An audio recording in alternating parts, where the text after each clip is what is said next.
Hello, so last speaker of the long day, Gabriele Venturi is the founder and head of Pandas AI. I don't know if you know about it. It is a really great framework on GitHub, but now it's also a company as well, and it's going to talk about how to go from let's say a side project to actually a startup and go inside YC Combinator. Yes, so let's go with a round of applause.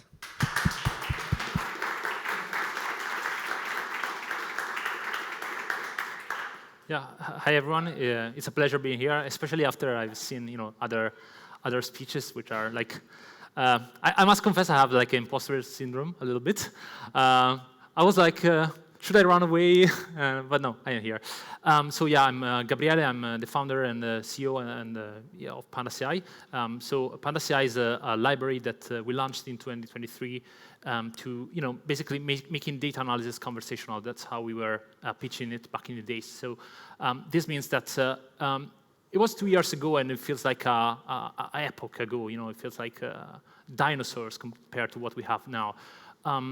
And back then, there was no something like code interpreter or similar, where you could ask questions to structure data and get insights or get visualizations and something like that.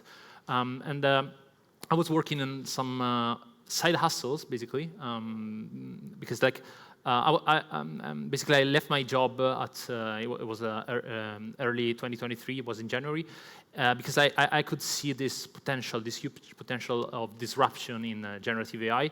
I had already started and sold a couple of side projects in the space, and to me it was so weird that there was nothing like Pandas AI in the end in the space. And so I decided to build a company around it after a few attempts, because we will see in a second that it hasn't been my first idea while building something into the generative AI space. But basically, today what I want to do is have something like try to do a step-by-step guide on how to build a company, not necessarily an AI company, today in 2025, and all the steps we went through, and hopefully it will bring some value to you. How many of you have ever wanted to start a startup or have a startup or something? Okay, plenty of people. That's great. I hope you won't change your mind by the end of the of year. But yeah, let's start maybe. So can you see? Because okay, yeah, that works. So the first step, it sounds incredible, but it's finding the problem, which seems naive, because like every startup is meant to solve some sort of issue, and how the founder of Y Combinator would say is making something people want, which seems obvious, but is not that obvious, because many startups systematically fails into identifying the right product and the right problem to solve. This is probably the story of my early 2023. So I've killed way more product than I can count, because like there was this AI hype and everything was wow, at some point, but then none of them were actually working. Here's my cemetery of dumb ideas, like Slide AI, create pitch decks with AI, CEO that tells you how to run your company, all these things that, back then made some sense to me, but of course now does not make any sense at all. And so basically, at some point, after iterating, after trying out stuff, building products, and then trying to figure out whether there was some kind of use case for those products that I was building, I decided to do a step back and starting from the pain, which is probably the only suggestion that I really have, if you want to start a startup.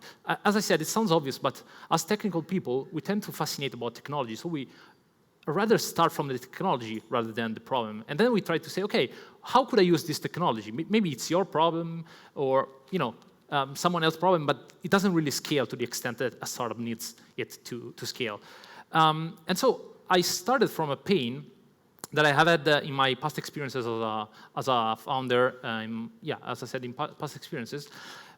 which was the data analytics part. Most of the times you have a lot of data, you gather a lot of data, you collect a lot of data, but then it's extremely complicated to get some real value out of this data unless you write complex pandas code or SQL code or stuff like that, and then you have to visualize, and it's super time consuming. So in this case, this was the pain that I figured, and so at that point, I just, kept validating, so I talked to users, I talked to companies, and until I figured that this was actually something big. And it wasn't possible back then with LLMs, and that's why I decided I want to be the one that builds and makes it possible, for everyone. And so this drives us to step 2, which is build an MVP.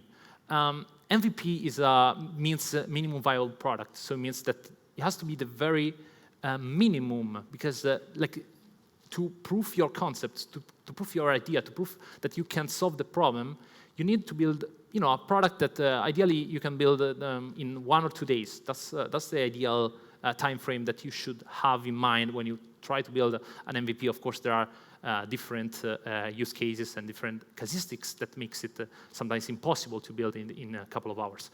But let's jump into the story. So it was just me, my laptop, and 40 gigabytes, because building with LLMs. Back then, I was also trying a lot of custom models. I was fine-tuning a lot of different models, trying to beat OpenAI, which turned out to be almost impossible, especially for writing code. And so basically, the thing is, I just decided that I wanted to build something, and I gave a time box, I said, okay, I have 2 days to build something that works. And so over a weekend, I built this product, which is Pandas AI, and I made it available to everyone. It's basically open source. That's how it all started, pretty much.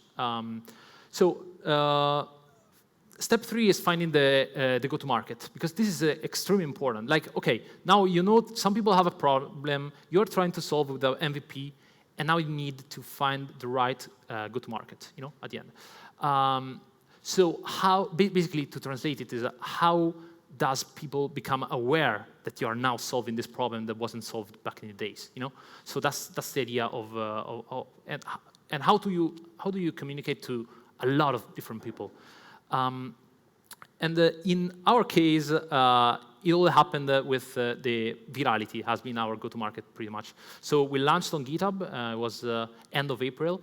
And on the 2nd of May, if I remember correctly, I launched a post on LinkedIn. So just to give you some context, I decided to choose LinkedIn because I had already built some followers. I had probably 5,000 to 6,000 followers or something like that, because I was already posting something in data, and so I had built this very niche audience in the specific topic that I was trying to solve the problem for. And so basically, I launched this post, and it went viral. I think it's been my most viral post ever. Probably, I don't know, 7,000, 8,000 reactions or something like that. I think the key of success of this post has been probably a combination of different factors. First of all, the problem that we were solving. It was an unsolved problem. So not everyone needed it, but a lot of people were actually needing something like this. The second thing is the naming. Most of you might be developers, so you definitely are familiar with Pandas. The library. It was the state of the art. Now there are Polars, DuckDB, a lot of them. But it was the state of the art for analyzing data, analyzing structured data. And so everyone in the niche of data analysts and data scientists was familiar with Pandas. So if you just say, okay, Pandas plus AI, what can it mean in the age of generative AI? And so it was immediately comprehensible what you could expect from something like Pandas AI. And the third thing that really made it work, made it go viral, has been probably the image. You can see this panda wearing the astronaut suit. It was the early days, the very early days of things like Midjourney or similar. And I remember LinkedIn was very crowded of posts of kittens and things like this, of these AI-generated images. And this was very attention grabbing as an image, So everyone who saw it in their feed just couldn't ignore it and have a look at what it was about. And so then they figure out, oh, it's Pandas AI, so I have to give it a try. So they could try immediately. So there was no friction in trying the value proposition, if the value proposition was actually real. And so yeah, that's how it drove to viral growth, pretty much. So in fact, as you can see, there is a spike in the very early days. I think in a matter of few days, we are to 5,000 stars on GitHub. And now I think we kind of celebrated a couple of days ago 20,000 stars. So it's still growing. Of course, not at the pace of the launch, but yeah, that's still growing. Yeah, I like to joke about cute panda viral growth because there are some animals or some things that are kind of tricks that really work when you want to make something viral. So that's how it was. That's how it all started. So the question now might be, why open source? There are some different reasons. So to me, open source was the only way to try then to commercialize something like this. Because when you do things for the dev tools or frameworks or things like this, you definitely want to be building in public, so everyone can just try it out and then see if it works, if it sticks, if it's something that they can use, and test it right away, without any kind of friction or bottleneck before they can try. So basically, it was well documented. To me, another important topic was the UX for developers. So with one line of code, you can just pass your data frame, your query, and it was answering right away. So that was probably the magic of the early days of Pandas AI. And the other thing was that it was more of a personal reason. Since I was struggling with this pain for a while, I just wanted this kind of new milestone to be available to everyone for free so that they could implement in their product and things like this.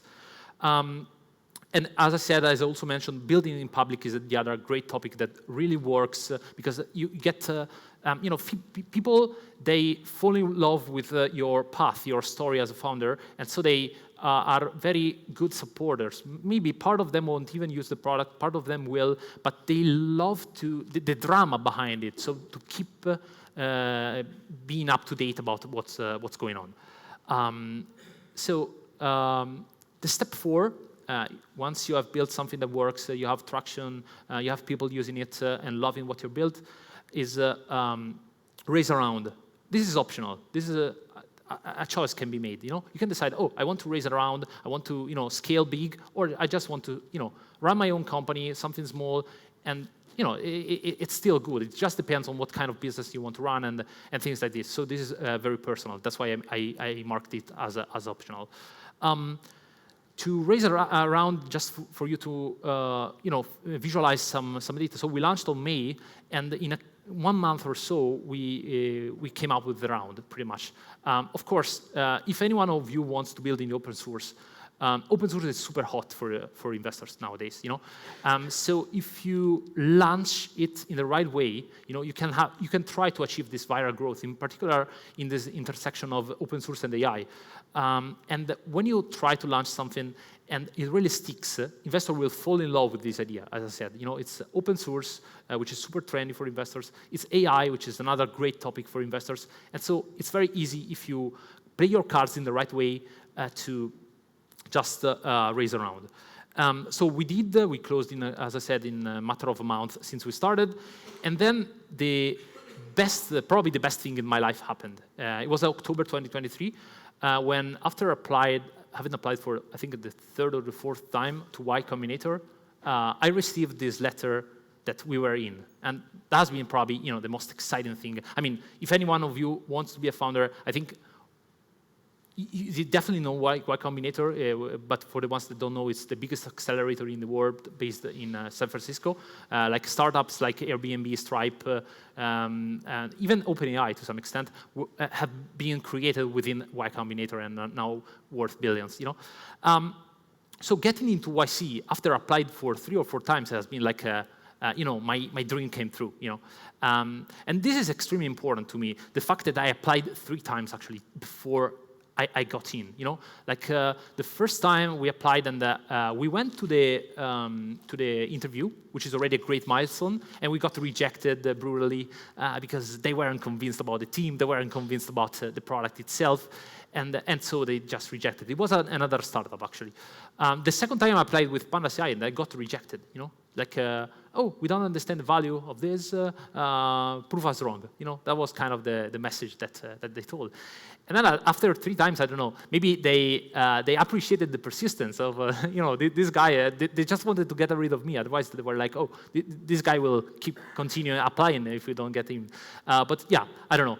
But anyway, it was my dream as a founder, and it came through. What I think are the key findings of a Y Combinator, and this is something that is not very obvious for us technical guys, and is the fact that you have to sell before you build, which is not very obvious, because we are more likely to build things. They have to be perfect. They have to be production ready. We need, complex pipelines, event-driven architectures, and all of this just before something can be in production. But the harsh reality is that the most successful founders are the ones that didn't even have a team most of the times, didn't even have a product most of the times, but they started selling to large enterprises or B2C or small businesses before they even had product. And then they built the product as they were, trying to sell something, So I sell you something, I tell you, oh, I already have this product. Would you like it? Yes. Okay, let's sign a $10,000 contract, and then I will build the product. But they don't know, of course. You just build it in secret, pretending that the product was already there. That's the secret sauce of the most successful startups of Y Combinator, based on my experience there. And the other thing is like they put so much, hard deadlines. Every week you are accountable in front of the partners and in front of the other startups in your group. So it's like you go there and you can't, just say, oh, this week I just need the rest, I didn't bring in any new customer, something like that. That's almost impossible. You have this pressure, which is, by the way, incredible, because this is what makes you make magic as a founder. In reality, what was happening is that every time we were setting very high expectations, because if you say, okay, I will bring in, 10,000 customers, 10,000 users on the platform, and they would say, oh, just 10,000, why not 50,000, And so we had to do, to set this very high expectation, and then in reality, we were miserably failing. The reassuring part was all the startups were failing, so we were kind of okay about that, but still it make you go, beyond your limits. I think I need to recharge my laptop. Sorry for this interruption. Yeah,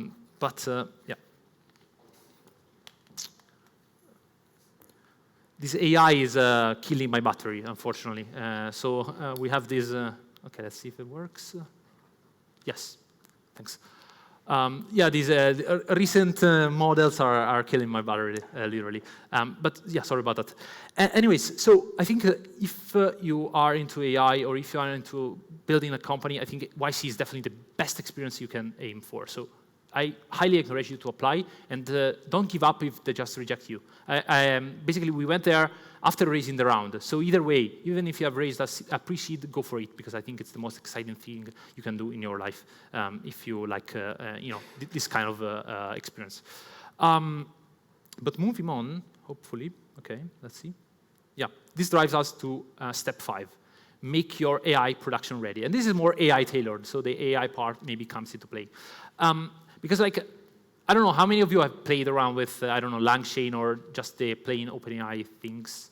Okay, so you probably see the magic sometimes, but maybe it's 10% of the time that you see the magic, and the rest of the 90% of the time it works okay, sure, it does weird things, but it's not exactly aligned with what you have in mind, And so there are a lot of tricks to make it more production ready. Most of them are very tailored on your specific use case, but in general, there are some rules that works all the time. I just gonna show you a couple of things. So the first thing is that we, back to our story, we had to turn what was the open source library into some kind of a product. So we built the enterprise product. And to do that, actually, which is pretty much Pandas AI in the enterprise way. So you have the UI, you have the SSO, you have permission management, all these requirements from enterprises without much of a difference in the core technology, which is still pretty much the same of the open source, but with all these extra things that are required to sell to enterprises. But let's go back to the tricks, because when you build something for AI, you have very high expectations. Your expectation is it just works. When you go in ChatGPT, you probably expect it to tell you the right thing. And most of the time, this is not the case, especially if you work with the APIs. You expect something that is smart and stable. You expect something that is cheap and scalable. All of these are maybe the cheap and scalable now is more true than it was 1 year ago, but still you have to find some compromises. So the reality of building AI apps is that hallucinations, although we have done significant improvements, are still there. So you have to fight hallucinations, because hallucinations, especially in agentic systems, are what break the whole system. If your content hallucinates in the first step or the second step, and you don't have the right guardrails in place, it will hallucinate the whole pipeline, and so the result becomes something like crazy. They break randomly. So sometimes the API is down. What happens if the API is down, or it just provides you the wrong answer, or you are trying to generate and execute code and it breaks because the code is wrong? These cases are very real. And the costs can spike extremely high, especially we are discussing also earlier. If you now use with what is extremely trending nowadays, which is computer use. Have you ever played with computer use? Are you familiar with that? Okay, so basically for the ones that are not, computer use is like the LLM taking a screenshot of your computer or your browser, seeing what's in the screen and doing things, moving the mouse, opening tabs, clicking around, and basically interacting with your computer. But this means that you need to do a screenshot of every single frame, then send it to the LLM, having the LLM telling you what to do, move the cursor, or I don't know, like click here, or drag this thing around, or things like this. And this is extremely, extremely expensive. Costs are going down, so that's not much of a deal. But still, if you want to build a reliable agentic system nowadays, you have to take costs into account. And the other thing is that sometimes it works, and that's the good part. But most of the times, you don't even know why it works. So the real magic is that sometimes, even if you messed up completely, it just works. And this is the magic, the positive, but also the negative things of large language models. So how to tame the LLMs? That's what we are going to do. Basically, the first thing, the most important thing, is adding an observability and monitoring layer. This is what actually resulted us into going from a situation where our app was breaking continuously to something that doesn't break most of the times. So there are plenty of tools for observability, tracing, and evaluation. I can suggest what we use personally, which is a fellow YC startup, which is Langfuse. I don't know if you ever played around with it, but I think this is mind-blowing. How accurate your agents can become once you have the right tooling for observing and tracing what's going on. And you can also put in place evaluation. You can put in place user feedback and things like this, which are extremely valuable, because all these things are what make your AI app, your agentic systems, a lot more reliable over time. And the other thing, I was very skeptical about this mystical prompt engineer figure. To me, it was like, oh, this is a trend. And probably it is, because LLMs are becoming good at self-prompting and doing things like this. But still, it's crazy how creating robust prompts changes completely. If you know the rules of prompt engineering, which, as I said, I was very skeptical about, this whole prompt engineers, AI engineers thing, I was skeptical, I must confess. But then in reality, you can really see a lot of difference between a well-written prompt and a badly written prompt. Because badly written prompt works sometimes, well-written prompt works most of the time, so almost all the times. That's the point. So the other thing is a continuous evaluation. So I was mentioning Langfuse. Langfuse also lets you evaluate your pipelines. So you can do it at runtime. So it means that, OK, this is the result. Let me check whether the result is correct. So you can have LLMs as a judge. And so you say, OK, this result seems reasonable to me. OK, so let's go on with the next step. This is one thing. The other thing is you can do just for tracing. So you trace your, you keep track of your prompts, and every time you do a minor change to the prompt, you just try to evaluate it. And you test for regressions, because regressions are like probably your biggest enemy if you're building AI startups. Because like sometimes you change a single word in the prompt, and it breaks everything. Because that simple word can be interpreted in a completely different way by the LLM. And this drives a lot of confusion, especially when you have agentic systems, which are multi-agent systems or agents that invoke tools with other prompts and stuff like that. This can easily get out of control because you don't know where it's breaking if you don't have the right evaluation metrics and the right, the right tracing in place. And the other thing, and this is probably the most absurd thing, is the retry logic. Now, this is particularly true if you work with code generation. Now, when you work with code generation, and that's how it all started for us at Pandas AI, the code is not all the time correct. Sometimes it just breaks. Most of the times it just breaks. But it's crazy if you just ask the LLM, you take the trace back and you just send it to the LLM, and it's able, most of the times, to auto-fix in just one shot. Worst case scenario in 2 shots. So if you have a retry mechanism with 3 shots of a retry, 99% of the times it will just work. And the last thing is rate limiting. This is more if you have like at the very beginning when you have like not very generous accounts in terms of rate from, I don't know, Claude or OpenAI. You have also to deal with that, but this is very easily bypassable by just reaching out to them, and you ask for an increase in that.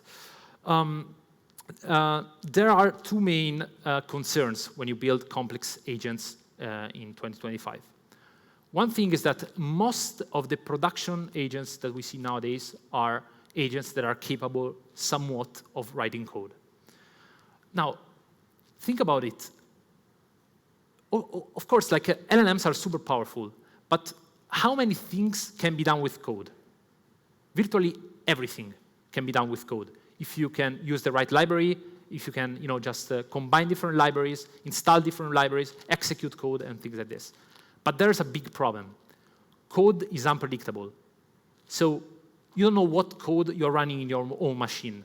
So you can't have like a Docker setup that is accessed by everyone that is using your app, and you just run code in there. It just doesn't work because it's super. I mean, there can be a prompt that kills your own environment. It just shuts it down, and all your users stop using it because the environment is dead. So sandboxing is probably, if you're building LLMs with coding, is probably the most important thing. There are plenty of solutions nowadays, fortunately, but you can even build a very simple one very easily. If you wanted to use Kubernetes, you can go for it. But otherwise, sometimes just having a Docker container or a Firecracker virtual machine, it's easy. So you just what you do is this is what, by the way, is also doing OpenAI. So when you use code interpreter, I don't know if you ever drag and drop CSV and you ask questions. What they do is they have this file system, they upload it in there, and they execute this in a isolated environment. That's how it works. And sandboxing is super important if you're building complex agents. The other thing is, and this is causing probably a lot of companies losing millions, is preventing prompt injection. Now, prompt injection is not just a problem per se because you can hijack the LLM so that it does whatever they want, whatever you want, sorry. But it's also a problem that costs a lot of money because, imagine you have spent months building the perfect prompts, okay? And someone can easily ask the LLM what your system prompt is or what instructions have been provided to the LLM, and the LLM will just follow the instruction. So, here is my system prompt, okay? And so you have, all of a sudden, you have a cursor, and you can build your own cursor. It's almost as easy as that, unfortunately. So you have to be extremely, extremely careful about putting in place some mechanism to prevent the instructions you have given to the agents. In fact, there are plenty of libraries on GitHub, I don't know if you've ever seen, where you can easily see how to build Cursor, Windsurf, Manus, all of this, because they just haven't been enough careful about protecting, against prompt injection and disabling system overrides. So these are probably your biggest enemies when you want to build something that is productionizable. But imagine like you are working with data. So you have the CSV that shouldn't be exposed to your end user, And I can just say, hey, return the full CSV.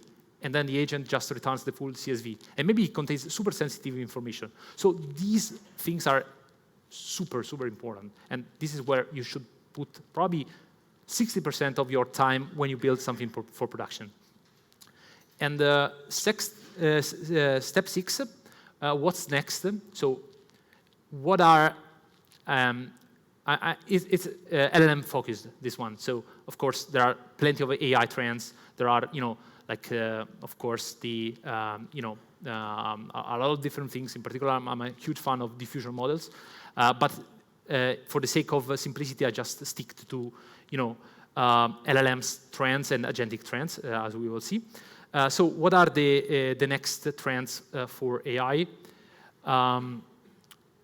Hopefully not this. So I don't know if any one of you uses TikTok. I don't. But my Gen Alpha, I think now cousin, started introducing me all the history of all these crazy people like Trallalero Trallala, which is the shark in there, and the Tum, I don't know how many Tum or whatever.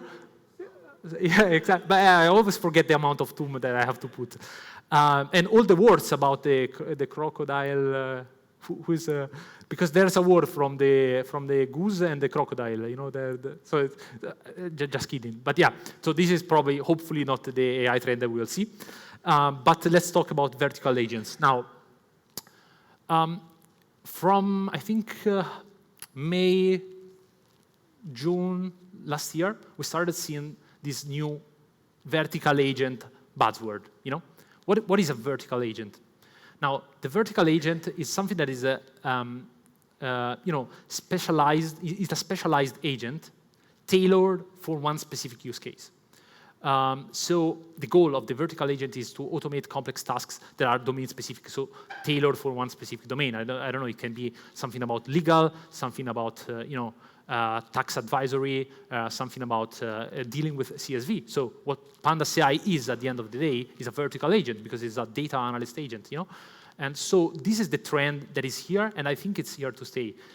Many people believe this is going to be the next generation of SaaS. So a SaaS that is more conversational. So it's a different interface, and these vertical agents at some point might even collaborate one with another. So you might have like we are seeing with the NCP protocol, for example, where you have servers that collaborate one with another. So one agent becomes a tool for another, and they build this kind of layer of intelligence.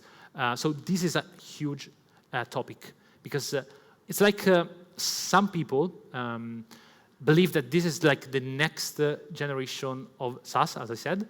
And it's like what the internet, like the result of the internet was the SaaS, and now the result of the AI wave will be vertical agents. So why they matter, I think you can easily imagine. So it's basically about efficiency gain and about making possible things that are not possible with just the LLM. So you have to provide the right tools. You have to provide the right guardrails. You have to provide to somewhat tailor and align the agent to do specific things about one specific task. So this is about vertical agents. Here you can see a few examples of vertical agents. So Cursor, Windsurf. How many of you, just out of curiosity, how many of you use Cursor or Windsurf on a daily basis? Okay. Huh, I was expecting more. How many Cursor and how many Windsurf? I want to see the difference. Cursor? Windsurf? Okay. Windsurf is still more niche. Okay. But yeah, those are vertical agents for coding, of course. So they are tailored for coding. Of course, on paper you can do a lot of different things, but like they are tailored for coding. So they gave Windsurf and Cursor all the tools to build something like that. If you have played around with Lovable, it's even a little bit different because it's not for coding, but it's indeed more for. It does the end-to-end, so it does both the front end and the back end, but it's more tailored for creating visual designs that are, I'll make an example. You can't create a game with Lovable. I tried, and basically generated an Apple-style game. But it wasn't a game, it was a landing page. So just for you to understand how vertical platforms like Lovable are. And then there's a huge trend. So AGI is here, but it's not the AGI that you might expect. It's what I like to call agentic general intelligence. So tools like Cursor and Windsurf has shown us that with just a very limited amount of tools, you can build an agent that is capable of doing pretty much everything. Because if you have access to coding, if you can install your own libraries, the agent can virtually do everything. And that's the next trend that we are seeing now. I think one example is definitely Manus. Most of you might be familiar with them. At some point, there was this voice that was just an LLM, but it's not an LLM, it's a more sophisticated agent. So what is it about? If you think about it, how many tools do you expect Manus is using? It's probably using, 10 tools. They're open source now, so you can have a look because of the lack of prompt injection guardrails. But it's probably 10 tools. So if you have the following, okay? So basically, here you can see what they do. But basically, if you have the following characteristics, so you have access to the internet. So this means that it can perform a web search on the internet, okay? It can plan. Another thing that is super important, there are these reasoning agents, reasoning LLMs, but you can also do the same with chain of thoughts or similar, or you can create a plan that is ever evolving. This is super important if you want to build such an agent, but even a vertical agent. So you create a plan at time 0, and then you execute stuff, you execute the different steps, and then you update your plan based on the findings. So this is one of the key characteristics of the agentic general intelligence. The other one that I had mentioned is the file system. So if they have a file system, they can literally create, edit, transform any file in their file system. And they can even collaborate with the human, because you upload something, they make updates, and then all of a sudden you have the PDF version of the MD that you uploaded, for example. Or you have interactive dashboard, for example, and things like this. So these are two of the requirements, and the third one is web search. So imagine an agent that can search on the internet, find the best results on Google, and then just pick the ones that wants to dig deeper, and have a look at it, get the context that it needs, make a summary, and updates its own knowledge. Knowledge is the other thing. Because like these agents, the real complexity of such agents is defining the knowledge. So how do you store correctly information? Because like at some point, you will have a lot of different information. You have your whole file system, you have the information on the web that you have retrieved maybe 2 days ago, and stuff like that. What we did, for example, was to create some silos of knowledge. So we have the agent that is capable of creating MD files, okay, that can save, and there are thematic files, okay? So if I do a search on one specific topic, the MD knowledge file with the given name will be created. And the file system can retrieve at any time for performing any further task in the future. And then there's the other thing. They can, as I said, create, edit, read, and delete files. So the file system becomes something that is shared between you or many folks and the agent. And this creates this collaborative experience. Now, the difference between this and the early days of OpenAI is that at some point, OpenAI became a sort of, I ask a question, OpenAI tells me what to do, and then I do. It was like the other way around. Now, with this kind of agents, we can, again, instruct the agent what to do. They will create a plan, they will interact with the file system, and only once they are done, they will provide us the results that we asked for. So here are, again, the key capabilities. But as I said, this is the real focus. Don't think that an agent needs a lot of different tools. It needs to search on the web, read web pages, write code, edit files, read files, and that's pretty much it. Once you have something like that, and it has knowledge about its knowledge and its file system, this is how you can create such a powerful agent. Yeah. I think here are a few examples. So you can create dashboards this complex. And this dashboard, for example, has been created with a tool which we have developed, which is pretty much emulating what Manus AI does. And as you can see, this is a dashboard that is created with a combined source. Some sources are CSV files that we uploaded. Some other sources are from the web. So it uses all its tool, and at the end comes up with a dashboard. And what is cool is that not only it creates the code for the dashboard, but also creates a server and serves us with a URL that we can share with anyone else in the team. And this is entirely done by the agent. It was unbelievable 1 or 2 years ago. And this is another sample where it just searched on the web, did a very in-depth analysis, and then finally, picked the answer that is tailored for the user that asked for the information. So in this case, it's a report about real estate. But sky's the limit here, because it can literally, with the right tools and not so many tools, it can literally do everything. And that's where I think every AI needs to look at.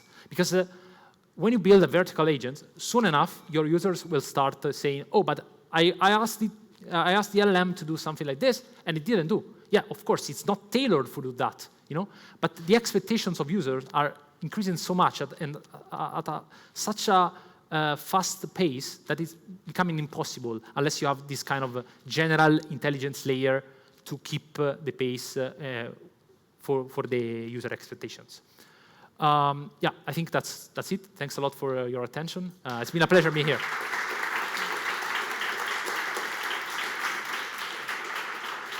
Thank you so much. We have time for questions. There we go. Thank you, Gabriele, for your pitch. And what I'm seeing right now is that it's possible to build a vertical agent like with the MCP, for example. I build my agent in Cloud that is able to do everything for me. It's tailored for me. And also, I'm building agent vertical for scraping.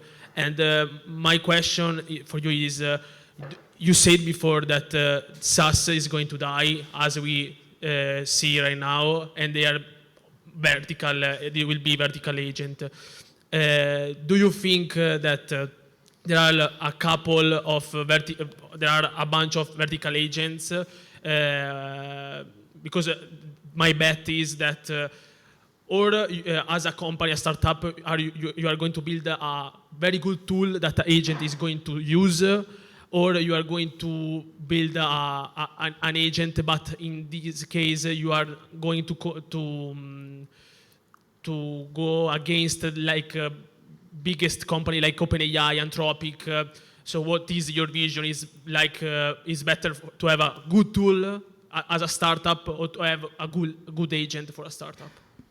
Okay, yeah, it's actually a tough one because there are many, depending on, everyone can have his own vision. Now, MCP, for example, you mentioned, is a great protocol to me. But sometimes, if you think about the real use cases, it's over-engineering. Like, why do you need an MCP server to fetch Yahoo Finance? The agent can already write 5 lines of code, and there you have. You don't need the 20 microservices, one for each. You write a simple 5 line of code, and if you have retry mechanism, it will work at some point after a couple of seconds. Yeah, it's slightly more inefficient, maybe, but it's a lot more flexible. So it depends on what kind of tool and how specific the tool it is, and how better it can be compared to having the LLM writing its own code. So you have to be extremely good at writing the tool in a way that is 10x better. So that's the same old story, nothing crazy. So I expect both things to be there. This is more of a, initial layer that every agent will have. Of course, if you can provide a 10x better tool, go for it. But there will be a fallback mechanism whenever the agent lacks a tool, a specific tool. it will build its own tool. That's the real revolution to me. Even more. Okay, yeah, there will be great tools, but for the easiest things, you won't need a tool. It's just there. The LLM can build its own tools. That's my take. Yeah. Pleasure. Any more questions? So again, I got in touch with your program when it got viral. So it's a very nice story to see after 2 years. And I want to ask first how you survive in YC in this period where it looks like there are very little barrier and you have to shift. And maybe in this frame, so at a certain point, did you switch from just tabular data because you see the limits at a certain point, having already good tabular data, it's a limited space and you wanted to go further, and so you had to pivot a little bit more on something bigger, or what's your reasoning behind going, I mean, what you presented was not just tabular data, but also more. And is this something that was forced by staying inside YC, always chasing the biggest opportunity, or there are other reasons? Yeah, I think like first question, how did I survive YC? What they never tell you about YC is that, but everyone that has done YC knows, is that YC is not funny. This is not, you think like you're going to Hogwarts, like a crazy thing, a crazy place where you learn a lot of things and you do magic. Yeah, that's part of the story, but it's super overwhelming. So they kind of teach you this mindset that you either die young doing YC, like a lot of startups are just failing in these 3 months because there are founder breakups and stuff like that, for example. So you either fail fast or you survive because you have the right mindset and you have the right mindset to reinvent continuously yourself. So I think that's the right mindset that every founder should have, and that's what they are good at teaching, So that's probably how you survive. You either survive because you learn the mindset, or you don't survive. That's the oversimplification of the thing. To answer the second question, I think it really depends. I think there's still huge potential in tabular data analysis. It's a little bit commoditizing, let's say, but I think there's still a huge potential. In fact, our focus, for example, is still in there. But at the same time, the more you talk to customers, the more you realize that their use cases are so random. Even starting from the data, you can't really provide a rigid experience where things work in this predefined path, because the reality is not like that. So you need this sort of flexibility. So you tailor for one use case, but then you need these tools for the agent to build its own tools. And I think this is something that we will see everywhere. I think there will be a framework probably in the future, or maybe not even need for a framework, that will create this kind of initial layer on the top of which you will build vertical agents that are also capable of generalizing. Because like one example is a customer that started asking us to create a tree of the subcategories, so a tree diagram of the subcategories. And I mean, you do data analysis, you never expect something like this. Of course you can expect, but like it's very tailored for that customer. And so these continuous challenges forces you to go in one specific, in one more generalistic direction. So that's what I believe will be pretty much everywhere in AI startups.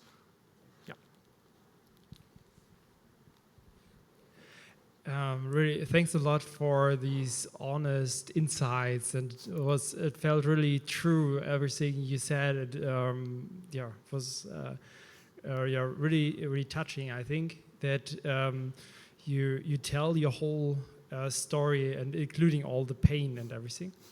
And so my question is regarding that LinkedIn post that I found especially fascinating from this journey. So what do you think would it be nowadays? So what would the cute panda be, and what is this, what do you think is now has high potential to go viral, to create the same boost as you had? Yeah, that's a good one. I think it really depends on, you have to start with what you have. So it's very personal. Like, the viral panda wouldn't have been viral if I didn't have like 5,000 followers already that were very tailored. So I think the first question is, what am I good at? Where is my follow base? Who am I trying to reach? So this is the thing. I can tell you something that really excites me nowadays, but it is not is still cheap but not free anymore, is the fact that now if you build for the B2C or B2B prosumer, billboards are rocking nowadays, because not only you create the billboard which has an impact by itself, but you can also create virality if you find the right claim by making a picture of the billboard and sending and try, to provoke some discussions about that. So probably being bold. For example, there's this startup. I don't know if you're familiar with them. It's called Artisan. They are saying their motto is like stop hiring humans. To me, they are not even exactly an AI startup because they are a SaaS that generates emails with AI to some extent, but it's not bad. It's just the positioning. But they say stop hiring humans, so everyone knows about them.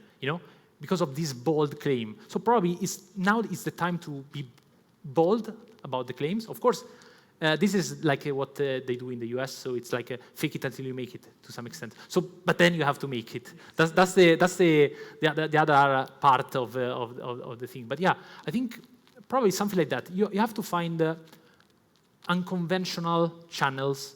2 years ago, it was LinkedIn, probably still today, but you have to find another way. It can't be the cute panda. So maybe, I don't know, once we had this guy that was wearing a giant panda suit going to a startup event.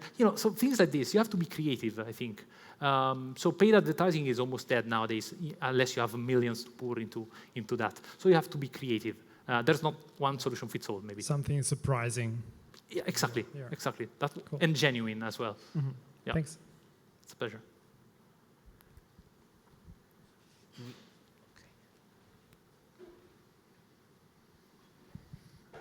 You said that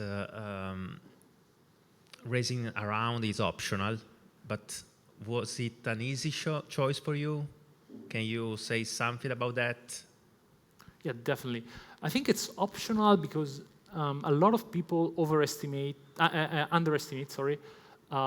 what raising around means. Raising around, to some extent, is like, taking a loan. It's not exactly a loan because they become somewhat part of shareholders, but still, it's like having a loan because it depends, for example, on your exit strategy. If you want to sell to 1 million your company and you have raised a loan of 1.5, of course you won't make money. That's one example. The other thing is then you have some duties, not only on your customers or your user base, but towards these investors. They expect something from you. So depending, maybe you are the one person that doesn't care, so no biggie. But if you care about building something, you somewhat feel the pressure a little bit, because of course you have granted that you would have given your best to doing something. So you have to be even more committed. To me, it was an obvious choice because basically for the open source go-to-market, I didn't have much alternatives. I did, but I thought this was the most straightforward and faster way to really scale to something big. But it's obvious in the meaning that it depends what you want to achieve. There are a lot of different paths. You can be an indie hacker and you just work by yourself, maybe make good money and you're fine, or you want to scale a team. Of course, if you want to scale a team, you can bootstrap, but it's slower, or you can raise around, So it's very personal. It's not an easy choice and shouldn't be the way to go, because it's not obvious to me that this is the way to go for everyone. Yeah, that's how I would summarize. Question, don't you think that raising around also increase credibility of the company? Even if you don't strictly need it, maybe you want to do it because saying we have been invested pre-seed for 1 million or 2 million, raise the credibility. For many programs like NVIDIA Inception program or other similar, they ask you, how much have you raised, who are your investors, and stuff like that. So even if you can bootstrap, sometimes can be a good strategy to look for VCs. Yeah, that's a good one. It really depends on who you're trying to sell to. So if you're selling to enterprises, usually showcasing that you have you're stronger, you can survive for not 3 months and then you probably die, this is great. However, the other reality is that with most of the enterprises, unless you have, I don't know, 1 million in revenue, it's very complicated to start a deal. You know, they ask you, they don't only ask you how much have you raised, but they also ask, what's your revenue? Because they are obsessed about the fact of whether you will survive. Will you be there? Are we committing to someone that will be there in 1 year, or someone that just shuts down the company and then we are, you know, without support, without everything? So yes, definitely, that's might be needed somewhat if you go for the enterprise path. For B2C, maybe not, you know, because you can go for it. Even for small businesses, it's not needed, because I don't think a company making, I don't know, 5 million in revenue will ask you how much do you make. I mean, it's a red signal for me. I wouldn't probably tell them. So yeah, depend on the situation. But the real game changer for enterprises is how much revenue you make and how much sustainable your business is. Some of them will do a very complicated due diligence, based on my experience at least. More questions? Are you still contributing to the code, or when do you stop? That's a tough one. Myself, I'm like a builder in my DNA, so I like to, you know, contribute as much as I can. So I would say, on the other hand, I think my role, unfortunately, should not be about writing a lot of code. But in reality, I think I spend 50% of my time still coding, I would say. So yeah, I should aim for something less, but you know, it's my DNA, so I need to fight against myself. But yeah, I think but at the same time, being you know, hands-on helps you a lot to catch the new innovation trends. You know, like I saw Manus AI, for example, and I just said, okay, we have a very short time window to build this thing, and I knew perfectly how to replicate something like that. You know, and if I gave up on coding, I wouldn't know. So I think this helps you a lot. So you have to, you know, it's like a gym. You have to be continuously training yourself, probably. So probably not 50% of your time, but 10% of your time is maybe a good balance. So I would highly encourage, in case, to continue coding, probably. At least in the early days, maybe not. When you build a unicorn, maybe you can rest a little bit. But yeah, I don't know. I'll tell you when I build a unicorn, if any. Yeah. Do we have any last question from the audience? No, so I do have a question, actually. Okay, go for it. So you have a tool that is made from engineers, basically. Like, so in your case, how do you actually find the right way to go to market? Because one could just, you know, clone it and run it, right? And so I was just wondering, like, if you have any advice to actually, you know, be able to find a good way to go to market in that case. Yeah, I think the reality is you can, nowadays, more than ever, you can clone a product. It's very complicated to clone the go-to-market, because go-to-market is about positioning. So you will be recognized as the one that did that. If someone else tries, it's not as effective. So I think you have to be creative. That's the only key, you know? So maybe someone else has already built something like that, but you can position differently with the right go-to-market. So I think I'm more concerned about how can you build a product that cannot be copied in 2 weeks, rather than how can I find a go-to-market that cannot be copied. Because it doesn't stick, you know, when, oh, they are doing the same. You have to put something, you know, fresh to go viral. So probably, yeah, I would say not too much concern. I'm creative. Even if they copy, I can take advantage of that and, you know, create another viral loop by, you know, starting from their content, they are copying us and finding a funny way, nice way to, you know, and probably don't even take yourself too much seriously, you know. This is also, nowadays it's not more about this, you know, institutional way to talk to companies. So be a little bit yourself, maybe genuine. It works a lot better than, you know, probably 10, 30 years ago. So. Oh, yeah, for sure. Okay, if we don't have any more questions, then I think I thank you so much. And thank you so much for attending this second version of Pi4AI. I know, Florian, you want to applause. Yes, so let's do a big applause. Thank you. Thank you.